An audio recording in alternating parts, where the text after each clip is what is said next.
देशभरामध्ये आता आंदोलन आणि मोर्चे काढले जाते। मात्र आज विदर्भ जो विदर्भ ओबीसींचा गड आहे त्या विदर्भामध्ये जे आहे ते या सरकारच्या 2 सप्टेंबरच्या जीआरच्या विरोधात जो आहे तो महामोर्चा काढला जाणार आहे। या महामोर्चाची तयारी अंतिम टप्प्यात आलेली आणि या महामोर्चामध्ये सहभागी होण्यासाठी ओबीसी नेते प्राध्यापक लक्ष्मण हाके देखील नागपूरमध्ये दाखल झालेले आहेत। ते स्वतः आपल्या सोबत आहेत। राज्यभरात हे सगळे आंदोलन मोर्चे सुरू आहेत, मात्र नागपुरातून हा मोर्चा निघतोय।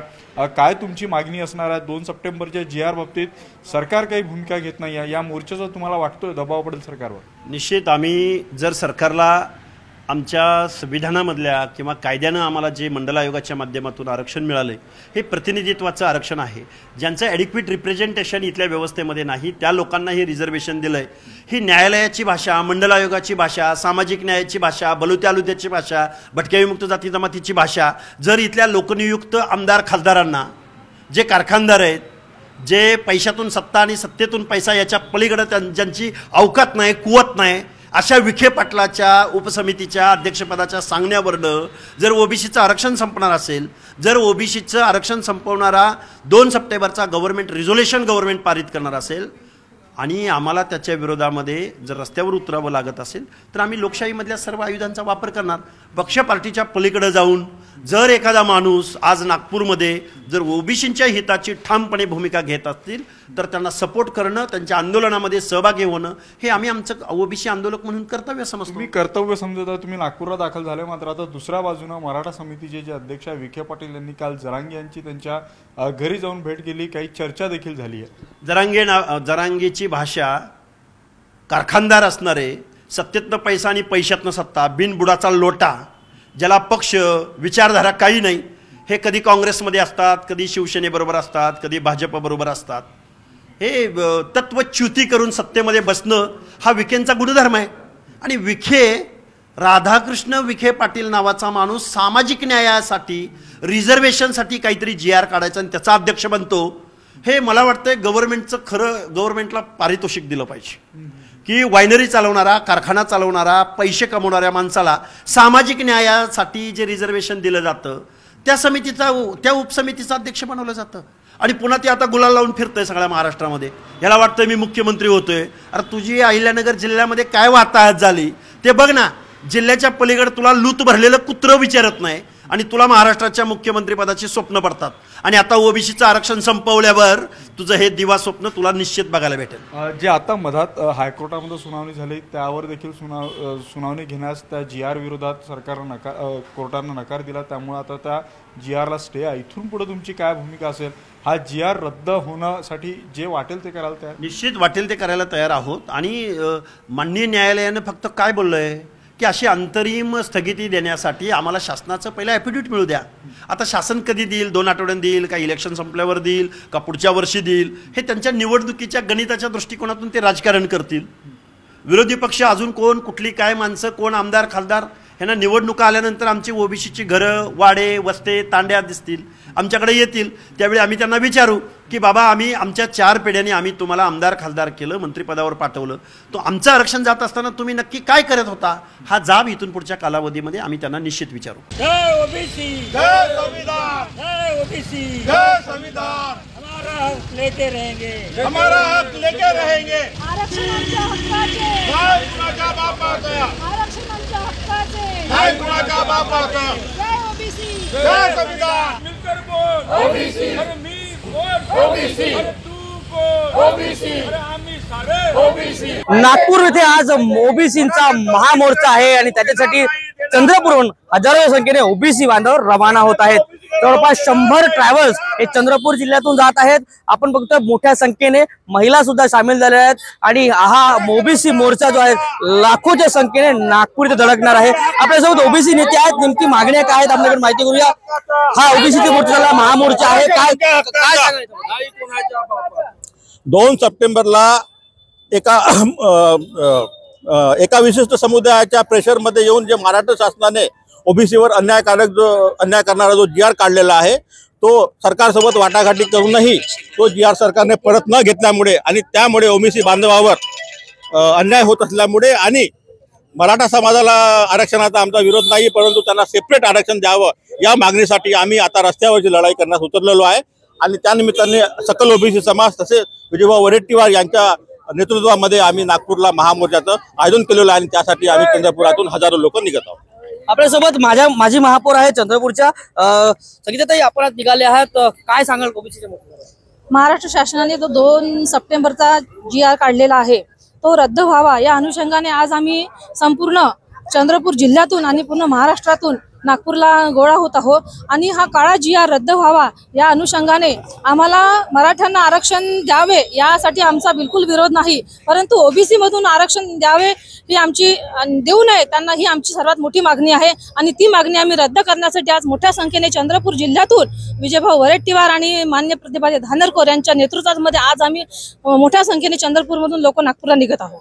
आपल्यासोबत अनिरुद्ध भाऊ आहेत. अनिरुद्ध भाऊ, आज तुम्ही ओबीसी मोर्चाला निघाला आहात, काय सांगाल?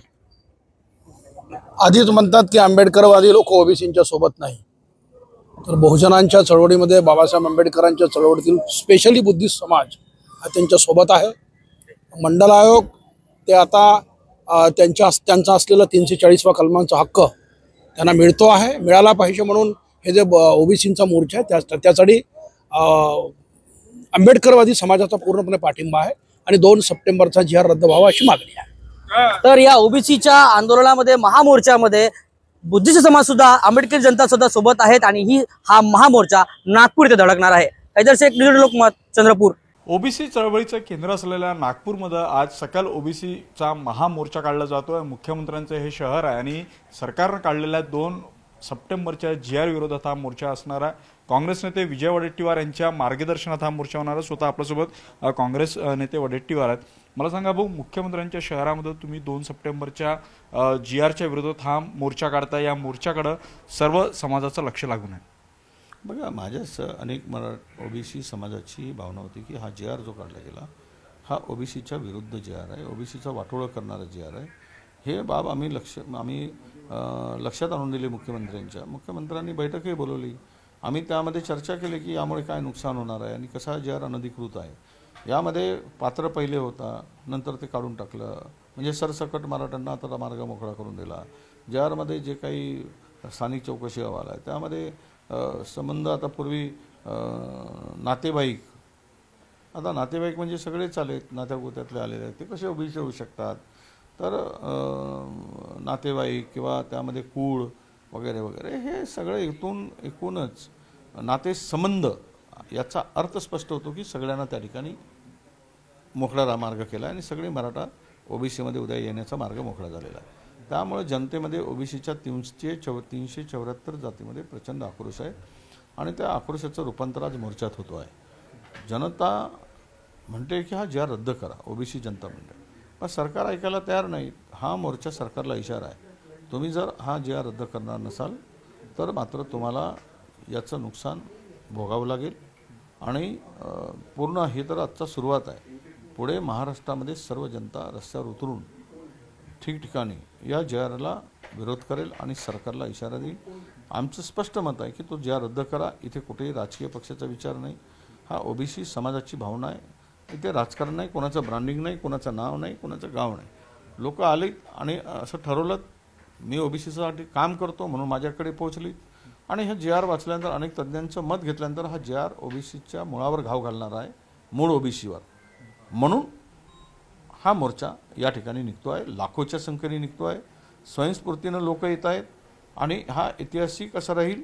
सरकारला या GRचा पुनर्विचार करावाच लागेल असा इशारा देणारा हा मोर्चा ठरेल. भाऊ, एका बाजूने तुम्ही इशारा देणारा मोर्चा काढताय, दुसऱ्या बाजूने सरकारमधले मंत्री आणि मराठा समितीचे अध्यक्ष राधाकृष्ण विखे पाटील यांनी काल जरांगेंची भेट घेतलेली आहे. जरांगेची भेट घेतली. आता जरांगेचे कार्यकर्ते विखे पाटील झाले आहेत.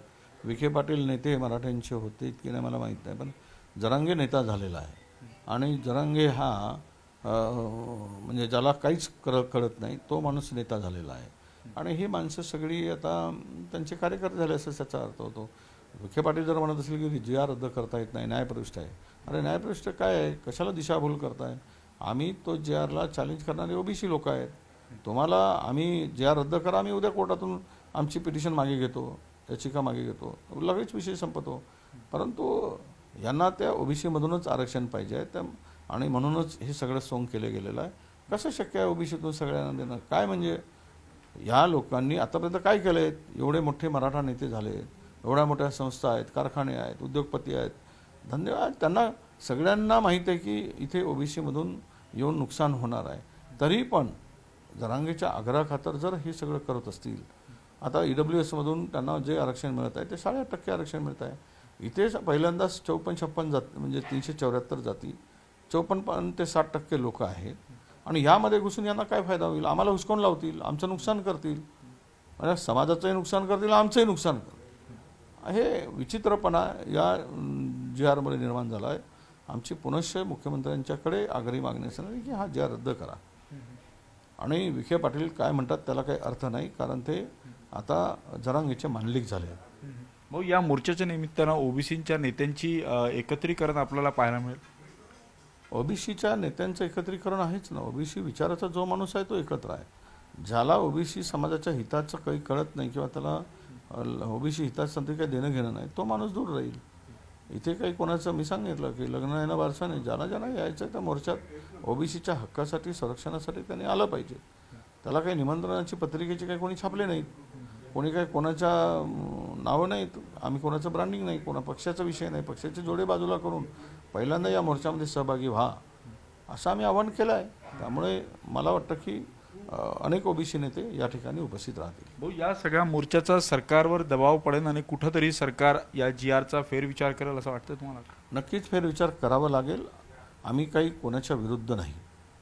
सरकारने चुकीचं पाऊल टाकलं त्याविरुद्ध आम्ही आहोत. त्यामुळे देवेंद्र फडणवीस त्यांच्या सरकारला आमची मागणी आहे की हा GR तुम्ही रद्द करा. ओबीसीचं प्रचंड नुकसान होत आहे. तुम्ही काही म्हणलं धक्का लागणार नाही. धक्का मारत मारतच आमच्यामध्ये घुसण्याचा प्रयत्न झालेला आहे. तो धक्का आता सहन होत नाही. एवढे धक्के आम्हाला मिळत आहेत. त्यातून समाजाला सावरण्याचं काम करा, वाद मिटेल आणि GR रद्द केला की ओबीसी समाजाचा आक्रोश कमी होईल. नक्कीच आजचा मोर्चा ऐतिहासिक असणार आणि आजच्या मोर्चाचा दबाव सरकारवर पडेल आणि 2 सप्टेंबरचा जो GR आहे त्या बाबतीत सरकार फेरविचार केला असा विश्वास जे आहे ते काँग्रेस नेते विजय वडेट्टीवार यांनी व्यक्त केलेला आहे. व्हिडिओ जर्नलिस्ट प्रशांत मोहितेसह उदय दिमांडे, न्यूज 18 लोकमत, नागपूर.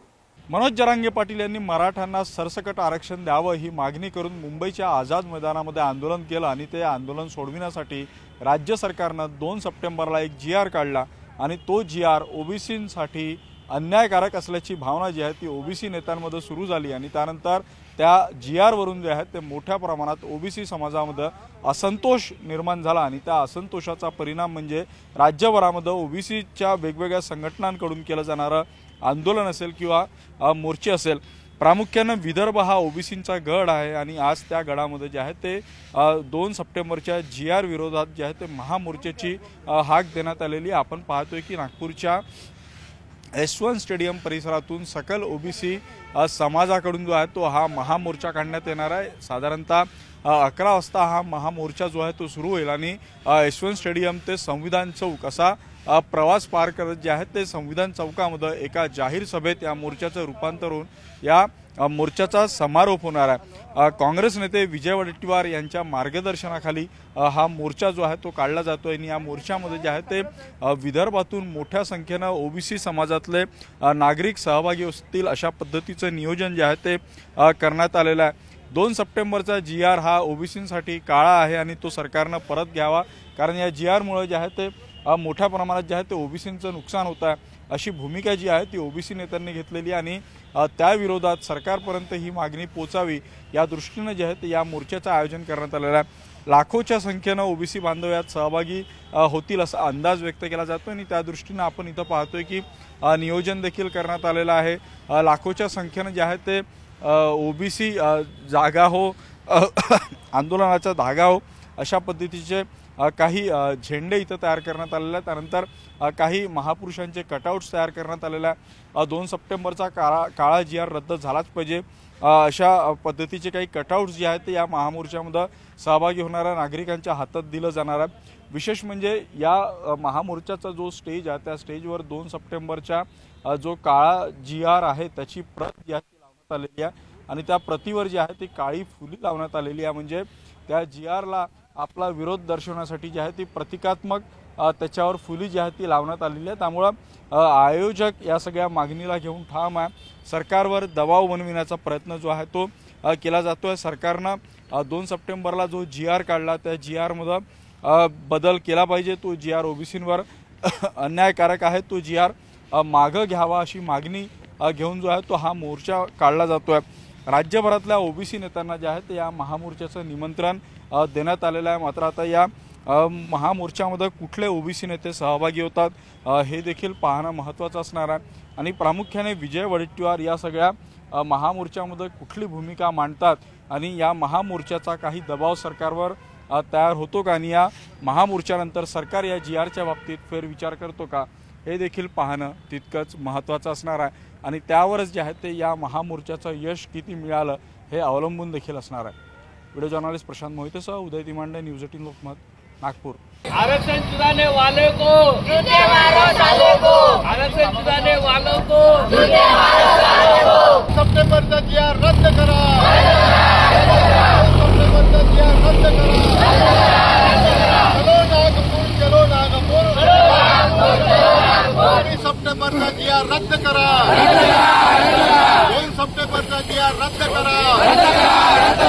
चलो नागपूर, चलो नागपूर, चलो नागपूर। या देशातल्या नेत्यांनी आमच्या ओबीसी वाल्यावर अशा प्रकारचा अन्याय केला। 65 करोड आम्ही असल्यावरही फक्त 27% देऊन राहिले, मूर्ख बनवून राहिले। कितीतरी आयोग नेमला, त्याचे अजून रिपोर्ट नाही आणि आता जे मिळते त्याच्यातही मराठ्याला घुसवून राहिले।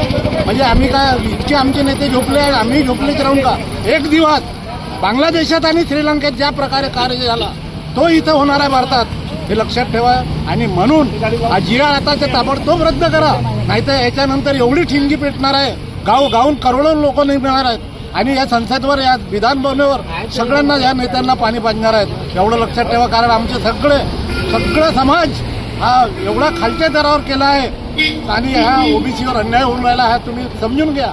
हे एक सुरुवात आहे, याच्यानंतर खूप मोठं आंदोलन आणि खूप मोठं जन आंदोलन होईल, देशाचा सत्यानाश झाला। मला हे म्हणायचे आहे की 2 सप्टेंबरला जो GR शासनाने काढला, मुख्यमंत्र्यांनी काढला, त्याला आधार घेतला आणि हैदराबाद गॅजेटचा संदर्भ घेता आणि फक्त जर तुम्ही मराठा जातीचा विचार करत असाल तर अख्ख्या महाराष्ट्रामध्ये मराठ्याच्या व्यतिरिक्त इतरही बहुजन जातीचा उल्लेख त्या हैदराबाद गॅजेटमध्ये आहे आणि त्या हैदराबाद गॅजेटमध्ये मग परीट समाज आहे, नाभिक समाज आहे, धनगर समाज आहे आणि इतरत्र बहुजन समाजाचा उल्लेख सुद्धा SC आणि ST मध्ये तत्कालीन आहे।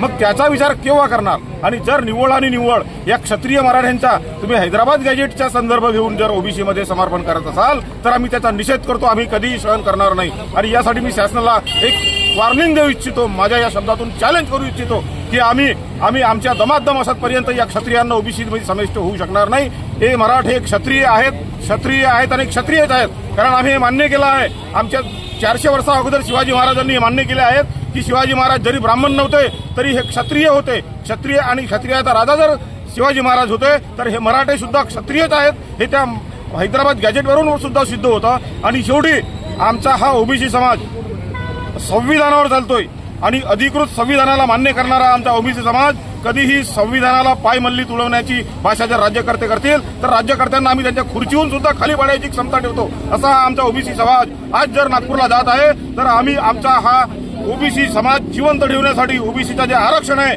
हे तात्काळ जसं तसं कायम टिकवून ठेवण्यासाठी आमची आज आक्रमक भूमिका राहील। उपसमितीचे प्रमुख आहेत त्यांची बैठक कालच्या दिवशी पार पडली, त्यांची भेट झाली। एकूणच या गॅजेटियरच्या संदर्भामध्ये आपण या सगळ्या बाजूने भूमिका मांडताय, दुसऱ्या बाजूला सरकारचे प्रतिनिधी जाऊन त्यांच्याशी बोलताय, काय आपलं यावर म्हणणं? मी पण काल ते पाहिलं टीव्हीला, आता ते कुठल्या कारणासाठी त्यांना भेटायला गेले, त्यांच्या पक्षाचा काही निरोप घेऊन गेले की मंत्रिमंडळाचा निरोप घेऊन गेले की आणखीन काय घेऊन गेले हे काही माहिती नाही। परंतु जो काही GR निघाला, आता काल परवा आणखीन काही आत्महत्या झाले विदर्भामध्ये, 14-15 आत्महत्या झाल्या असेल आतापर्यंत। लोकांचा असा ठाम समज झालेला आहे की आमचं आरक्षण संपलेलं आहे। आतापर्यंत अनेक राज्यकर्ते झाले मराठा समाजाचे. मी नेहमीच तुम्हाला सांगतो, यशवंतरावांपासून तर सगळेच, पवारसाहेबांपर्यंत विलासराव झाले, वसंतदादा झाले, नारायणराव राणेसुद्धा झाले, अनेक झाले. पण सगळ्यांना बरोबर घेऊन राज्य करण्याची त्यांची पद्धत होती. बरोबर घेणं म्हणजे विश्वासात घेऊन सगळ्यांना. आता हे काय चाललेलं आहे हे तुम्ही ते पाहता. याच्यावर मी निश्चितपणे जे आहे, तुम्ही पण बातमी जेव्हा देता तेव्हा भटक्या, विमुक्त आणि ओबीसी जे काही लोक आहेत, मतदार आहेत, संघटना आहेत, त्यांच्यामध्ये मोठ्या प्रमाणामध्ये चलबिचल होते, भ्रम निर्माण होतो.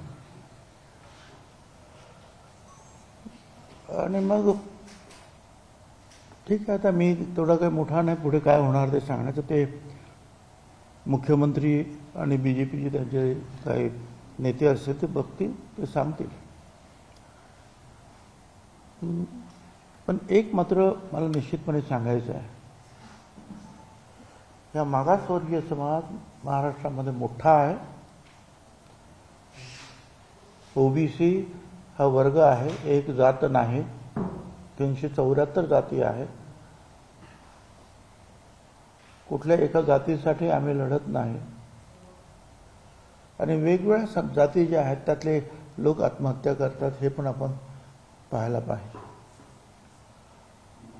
यापूर्वी सुद्धा मागच्या ज्या वेळेला असेंब्लीची निवडणूक झाली त्यावेळेला त्यांनी सांगितलं की आम्हाला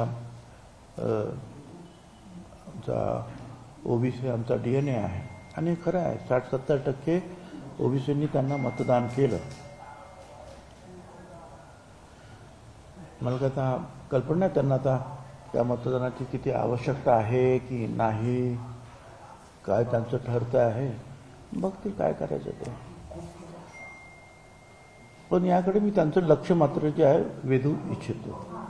कालच्या या सगळ्या भेटीमध्ये विखे पाटील हे असं बोलले की जेव्हा ओबीसीला आरक्षण दिलं गेलं त्यावेळेस मराठा समाज आणि कुठलाही आरोप केला नाही किंवा विरोध केला नाही. ओबीसीच्या आरक्षणाला धक्का लागत नाहीये, त्यामुळे भुजबळ साहेबांनी आता विरोध करू नये अशा पद्धतीची प्रतिक्रिया दिली. हो, EWS जे दिलं ते खास मराठा समाज इथे पाटीदार पटेल गुजरातमध्ये, पुढे जाट वगैरे यांना समोर ठेवूनच ते आरक्षण दिलं होतं. आम्ही विरोध केला नाही. मराठा समाजाला 3 वेळा आरक्षण देण्याचे कायदे पास झाले. प्रत्येक वेळा आम्ही पाठिंबा, आम्ही पण कुठे विरोध केला. आमचं म्हणणं एवढंच आहे की तुम्ही वेगळं आरक्षण घ्या, इथेच सगळी गर्दी खूप आहे. आणि तुम्ही जर आलात तर तुमचाही फायदा नाही, आमचाही फायदा नाही. आता बोलताना ते आरक्षणात कसा धक्का लागत नाही. अहो, खोटी सर्टिफिकेट जे आहेत घेत आहेत एका दिवसामध्ये. आता मी तुम्हाला पहिल्यांदा दाखवतो पाहिजे तुम्हाला. सकाळी अर्ज केलं, संध्याकाळी सर्टिफिकेट हातात. कसा धक्का लागत नाही. तुम्ही काल पाहिलं, कुणबी समाजाचा मोठा मोर्चा आझाद मैदानला आला. ते खरे कुणबी, त्यांनी सुद्धा विरोध केला, सक्त विरोध, की आमच्यामध्ये हे चुकीचे कुणबी जे आहेत भरले जात आहेत, आमचा याला विरोध आहे. आगरी समाजाचे मोर्चे निघत आहेत, वेगवेगळ्या समाजाचे संपूर्ण महाराष्ट्रामध्ये मोर्चे निघत आहेत. कारण आमच्याकडे 374 जाती आहेत, वेगवेगळ्या जातीचे ज्या संघटना आहेत, नेते आहेत, ते वेगवेगळ्या प्रकारे जे आहेत, कोण मोर्चे काढतायत, कोण भाषणं करतायत, आपण पाहतात हे काय चाललेलं आहे ते. त्यामुळे धक्का कसा लागत नाही. जर तुम्ही जास्त लोक त्याच्यामध्ये भरले आणि ते चुकीच्या मार्गाने भरले तर धक्का कसा लागत नाही. पण आम्ही काय म्हणतो आहोत, आम्ही कोणाचे भांडण करत नाही. हे जरांगे जे आहे चुकळ नेते, हे सातत्याने आमच्या विरुद्ध बोलतात, माझ्याबद्दल जे आहे अपशब्द वापरतात, म्हणून मी त्यांच्या विरुद्ध बोलतो. नाही तर मला काही घेणं नाही बोलण्याचं. आम्ही हायकोर्ट, सुप्रीम कोर्टामध्ये काय जो निर्णय आम्हाला मिळेल, सगळ्याच ओबीसीचे सुद्धा जे आरक्षण जेव्हा मिळालं, सुप्रीम कोर्टापर्यंत लढलेच ना आम्ही. शेवटी 9 जजेस ज्या सुप्रीम कोर्टात त्यांच्या बेंचने आमच्या बाजूने निर्णय दिला. तो विरोध आम्ही जो आहे, आम्ही बाकीचं काय करत नाही. कोणाला शिव्याशाप द्यायच्या नाहीत, आम्हाला काही रस्त्यावर मारामाऱ्या करायच्या नाहीत. उलट आमच्या कार्यकर्त्यांना मारलं जातं. नवनाथ वाघ मारत त्याची गाडी जाळण्यात आली. आमच्या हाकेचा तो कार्यकर्ता आहे, त्याचा एवढं प्रचंड त्याला मारला, त्या हॉस्पिटलमध्ये काही दिवस त्याला ॲडमिट करावं लागलं. ह्या गोष्टी आम्ही नाही करत आहोत. आम्ही सरकारकडे सांगतो आहोत की बाबा हे चुकीचं झालेलं आहे आणि सरकार जर ऐकत नसेल तर आम्हाला दुसरा मार्ग जो आहे हायकोर्टाचा, तिकडे लोकशाही पद्धतीने आम्ही गेलो आहे. त्यामुळे आता ही सगळी मंडळी फार हुशार आहेत, राजकारणी आहेत. ठीक आहे, काही बोलतात ते.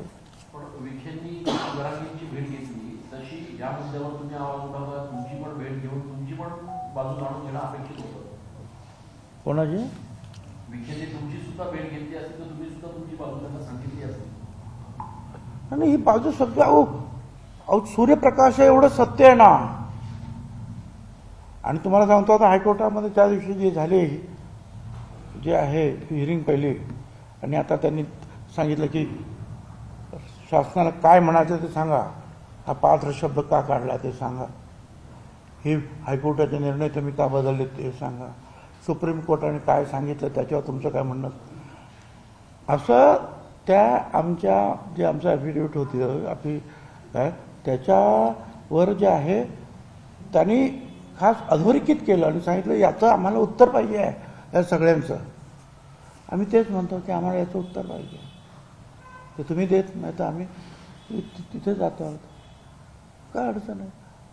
आणि आम्हाला काही कोणाची लढाई करायची नाही, कारण आमचे समाज गरीब आहेत, पैशानं गरीब आहे, शिक्षणाने गरीब आहेत, मागास प्रचंड आहेत आणि पॉलिटिकल पॉवर तर आमच्याकडे नाहीच आहे.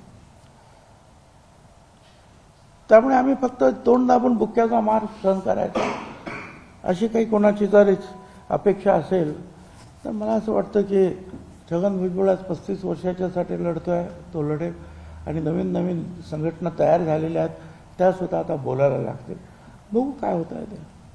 तुम्ही म्हणता पॉलिटिकल पॉवर नाही म्हणून तुम्ही स्वतःही सत्तेत आहेत, इतर कोणतेही सत्ताधारी नेते म्हणते ओबीसी किंवा तेवढे आक्रमकपणे पुढे येत नाही जेवढे तुम्ही पुढे येत.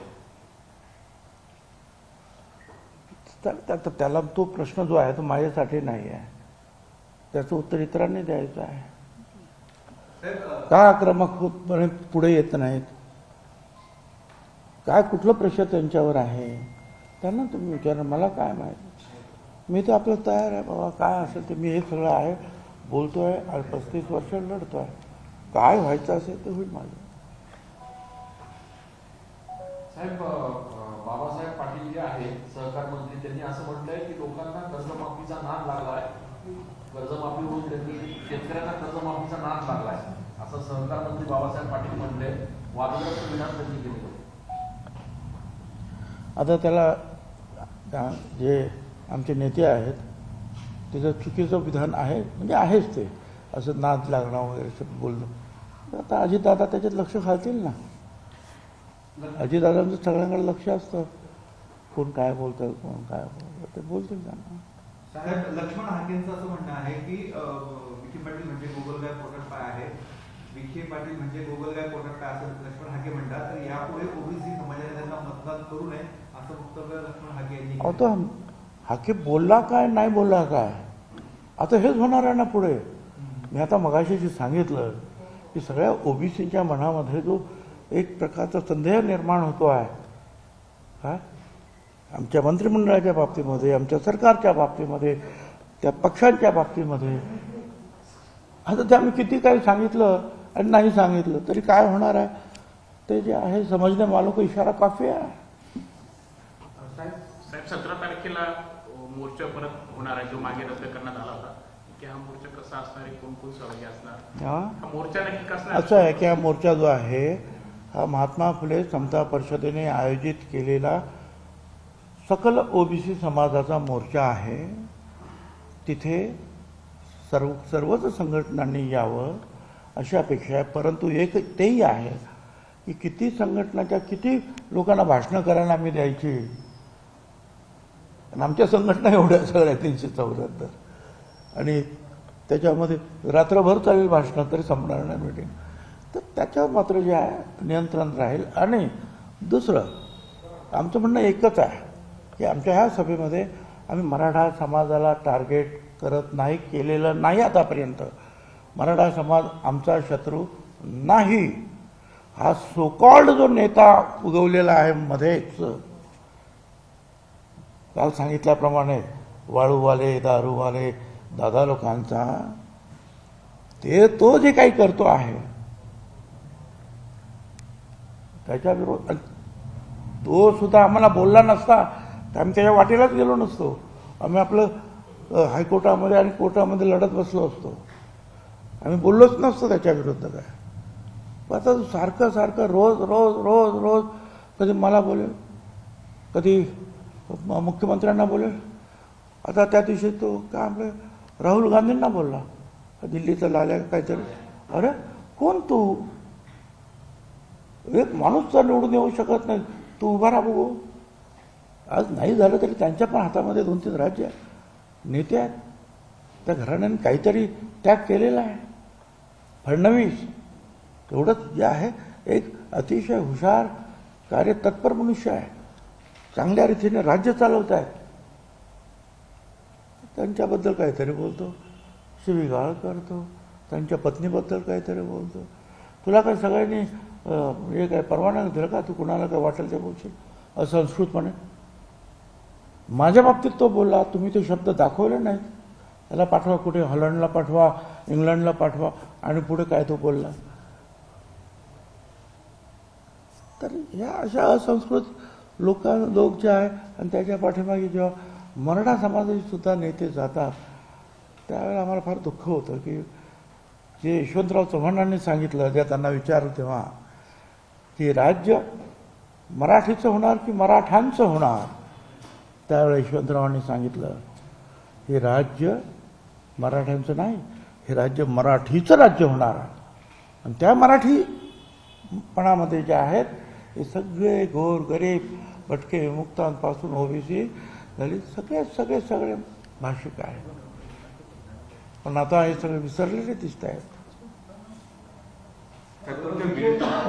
विखे पाटील हे भूलथापा देतात असं वडेट्टीवार यांचं म्हणणं आहे. जो 2 सप्टेंबरचा जो जी आर काढला तो न्यायप्रविष्ट आहे, त्यामुळे त्याच्यामध्ये बदल करता येणार नाही असं विखे पाटील सांगतात. तर ह्या भूलथापा देतात असं विजय वडेट्टीवार म्हणतात. ठीक आहे, तो असं आहे, त्यांनीच तो केलेला आहे, त्याच्यामुळे ते त्याचं तो डिफेंड करतायत. काय त्यांनी सांगायला पाहिजे होतं की मंत्रिमंडळाने केलं, त्यांनी सांगायला पाहिजे कमिटीने केलं, त्यांनी सांगायला पाहिजे होतं की आणखीन कोणी मुख्यमंत्री. ते काय नाही, स्वतःच त्यांनी अंगावर घेतलेलं आहे. आता याचा अर्थ स्पष्ट आहे आणि त्याच्यामुळे ते डिफेंड करताय. पण ठीक आहे ना, लढणं तर आमचं काम आहे की नाही. तुम्ही आता कोर्टात जाणार हे सुद्धा म्हणजे ज्याला तर काही बंदी असू नये. आणि मग जर काहीच होत नसेल तर जी परिस्थिती निर्माण केली गेली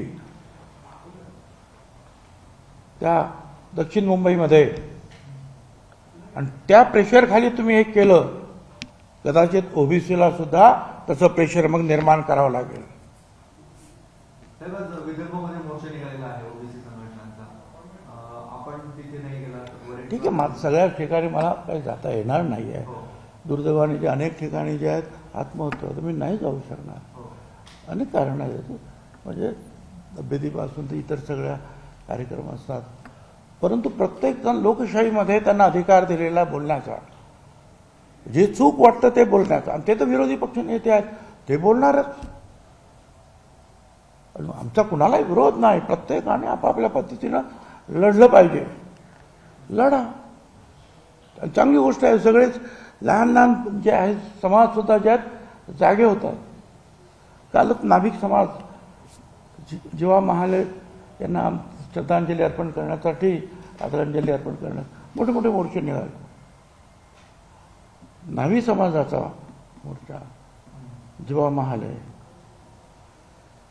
अफजल खानाला भेटायला गेल्यानंतर अफजल खानाच्या माणसाने ज्या वेळेला महाराजांवर तलवार चालवण्याचा प्रयत्न केला त्यावेळेला हा जेव्हा महाला पुढे आला आणि म्हणून जिजामाता म्हणाल्या, होता जीवा म्हणून वाचला माझा शिवा. आता दुर्दैव असं आहे, त्याच जीवा महालांच्या समाजातील कार्यकर्त्यांना त्या शिवाजी महाराजांचं नाव घेऊन त्यांच्यावर हल्ले करतायत. किती मोठं दुर्दैव आहे. एकीकडे बबनराव तायवाडे ह्या मोर्चापासून दूर आहेत, त्यांचं म्हणणं आहे की वडेट्टीवार दिशाभूल करत आहेत. मला काय माहिती, त्यांनी त्यांचं काढावं, काय हरकत नाही ना, प्रत्येकाने आपापल्या पद्धतीनं. साहेब, शेतकरी एकतर उद्ध्वस्त झालेले असताना माणिकराव कोकाटे हे कतार दौऱ्यावरती गेलेले आहेत. कुठे? कतार दौऱ्यावरती गेले. कशात गेले? कतार दौऱ्यासाठी गेले. परदेशात. कोण? माणिकराव कोकाटे. आणि त्याचा जो सगळा खर्च आहे तो शिवछत्रपती क्रीडा संकुलाच्या सोयी सुविधांनुसार होतो. माहीत नाही मला आताच माहिती गेलं की ते परदेशात गेलेत. काही चुकीचं असेल तर आमचे अजितदादा पवार ते त्याच्यात लक्ष घालतात. साहेब, 2 तारखेला जो GR काढण्यात आला, विधी आणि न्याय विभागाचं खरं तर चर्चा करणं गरजेचं होतं, मंत्रिमंडळाला विश्वासात घेणं गरजेचं होतं. तर विखे पाटलांनी परस्पर असा निर्णय केला का कुणाला विश्वासात घेतलं? मंत्रिमंडळात हा विषय आला नाही आणि मी सगळ्यांच्या समोर मुख्यमंत्र्यांसमोर विचारलं की बा हा विधी न्यायाला सुद्धा दाखवलं का कोणी? याचं जे आहे जे आहे लिहिलेलं आहे हे शब्द, अहो कायद्यात ज्यावेळेस तुम्ही एक रूपांतर करता किंवा एखाद्या GR मध्ये रूपांतर करता, शब्द तपासले जातात. परत पात्र शब्द ताबडतोब 1 तासामध्ये काढा, 1 तासामध्ये काढून टाकला. ते विचारलं का त्यांना, आहे का फाईलवर असं काही? काय उत्तर कोणी दिलं नाही. म्हणजे हे काय झालं ते आता लक्षात घ्या. नाशिक शहरातल्या गुन्हेगारीबाबत आपणही नाराजी व्यक्त केली होती, परंतु गेल्या काही दिवसापासून पोलीस जरा आक्रमक दिसत आहेत. राजकीय नेत्यांशी संबंधित लोकांवरच आता कारवाई होते, मामा राजवाडे म्हणा किंवा इतर त्यांना अटक होते. आपण कसं बघताय? नाही, हे खरं आहे की काही दिवस नाही, काही महिने जे आहेत आपण ऐकतो आहोत, एक खून, कधी 3 खून एका दिवसामध्ये. आणि अतिशय चुकीची प्रतिमा जी आहे ह्या नाशिक शहराची सर्व दूर गेली. नाशिकमध्ये हे कधी असं होत नव्हतं असं माझं म्हणणं. किरकोळ मारामारी व्हायच्या, एखादा कधीतरी 2 महिन्याने एखादा खून झाला तर किती आरडाओरडा व्हायचा. मी होतो ना त्यावेळेला उपमुख्यमंत्री आणि होम किंवा पालकमंत्री, किती माझ्या नावाने सुद्धा. पण अलीकडे रोज पण चला ते आहे दुरुस्त आहे. पोलिसांनी जे आहे काय पोलीस पण आता रस्त्यावर आलेले आहेत आणि ते कारवाई करतात. एवढंच आहे की जे गुन्हेगार असतील, कुठल्या पक्षाचे आहेत याचा विचार करू नका, कुठल्या संघटनेचा आहे याचा सुद्धा विचार करू नका, त्याच्यावर कारवाई करा. पण त्याचबरोबर एकाही बेगुन्हेगाराला त्रास होता कामा नये. का एवढंच माझं म्हणणं आहे. साहेब, महायुतीमध्ये निधी वाटपावरून धुसफूस बघायला मिळते. नव्या आमदारांनाच निधी मिळाला, जुन्या आमदारांना मिळाला नाही, असं काही समोर? तर मला काय कल्पना नाही, आम्हाला सुद्धा अजून मिळालं की नाही काही कल्पना नाही. काय चाललंय ते बघ, माझ्या ते ऑफिसला विचारावं लागेल मला.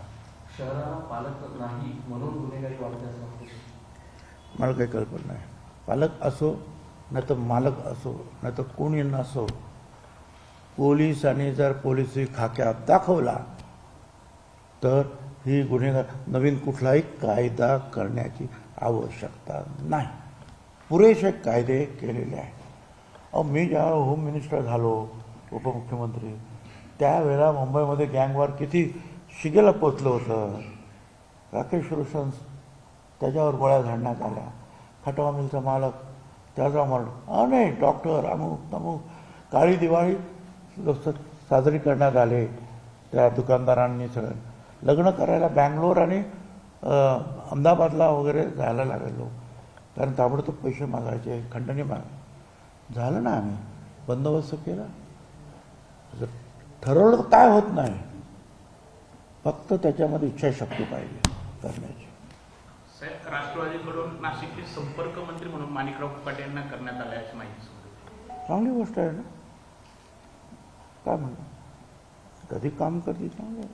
पण एकीकडे पालकमंत्री नाही, तुम्ही सुद्धा वाशे कार्यकर्त्याची देखील इच्छा होती. हे बघ, मला जी काय जिम्मेदारी देतील ती करायची, नाही का माझ्याकडे काम खूप आहे.